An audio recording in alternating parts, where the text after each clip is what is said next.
Dans un épisode précédent, nous avons parlé d'une directive du gouvernement de la Guinée équatoriale concernant les églises du pays. Selon cette directive, toutes les églises évangéliques et pentecôtistes doivent adhérer à une association, similaire aux structures organisationnelles des églises catholiques, presbytériennes et musulmanes. Frère Binam, notre représentant VGR en Guinée équatoriale, était récemment à Jeffersonville et j'ai pu m'entretenir avec lui pour obtenir plus d'informations sur cette situation. Voici son entrevue.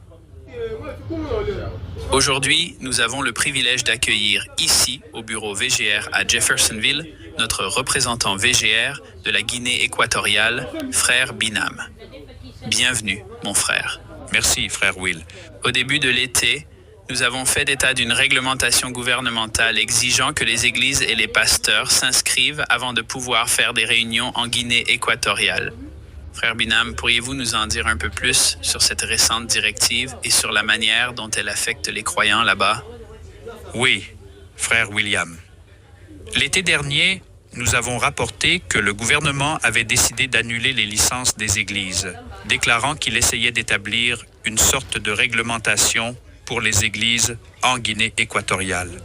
À partir du moment où le gouvernement a pris cette décision, il a donné 3 mois aux églises pour faire de nouvelles inscriptions et pour mettre à jour leurs licences.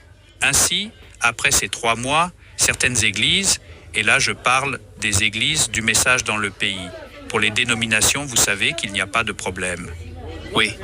Parce que selon les critères établis par le gouvernement à l'époque, il a été décidé de ne renouveler les licences que pour les églises dont les ministres ont un diplôme en théologie. D'accord. Et à ce moment-là, nous avions le sentiment de ne pas pouvoir nous conformer à cette décision. C'est donc ce qui s'est passé. Nous avons décidé de fermer l'église le 11 août parce que nous ne pouvions pas respecter ce critère. Et jusqu'à aujourd'hui, récemment, le gouvernement a tenu d'autres réunions avec les églises, déclarant que tous les ministres qui veulent aller de l'avant et prêcher la parole dans tout le pays, ils devront aller à un institut de théologie pendant 2 ans pour obtenir leur diplôme avant de pouvoir prêcher la parole. Vous pouvez donc facilement comprendre, Frère William, que nous ne pouvons pas accepter parce que nous attendons une sorte de période de grâce que le gouvernement devrait accorder aux églises du message pour nous permettre de continuer à répandre l'Évangile.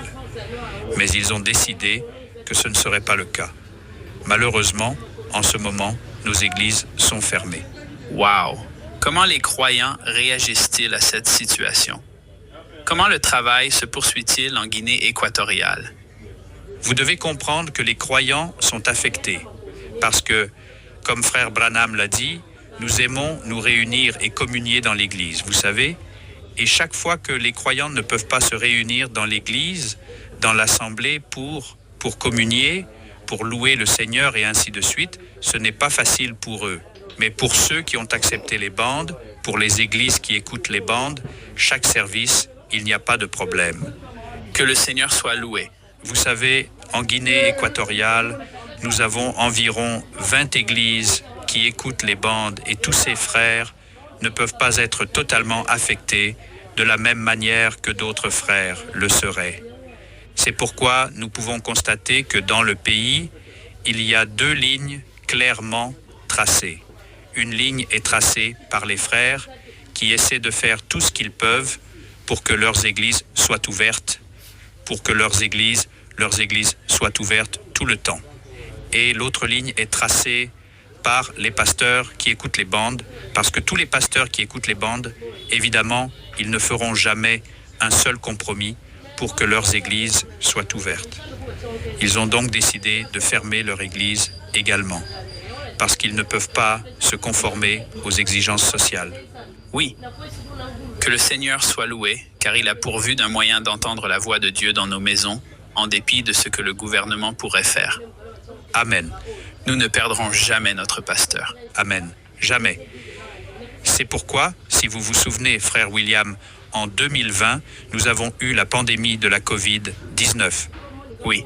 Pendant cette période, dans ma propre église, par exemple, nous avons décidé de fermer l'église pendant 3 mois.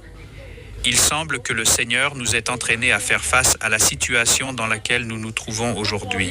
Wow! Ainsi, de nombreux croyants dans le pays sont vraiment préparés à rester à la maison. Ça ne les pousse pas à rétrograder ni rien de ce genre. Non, ils continuent à avancer parce qu'ils n'ont pas perdu leur pasteur. Frère Branham continue à prêcher à toutes les épouses en Guinée équatoriale, dans leurs églises, à la maison où ils écoutent les bandes. Que le Seigneur soit loué.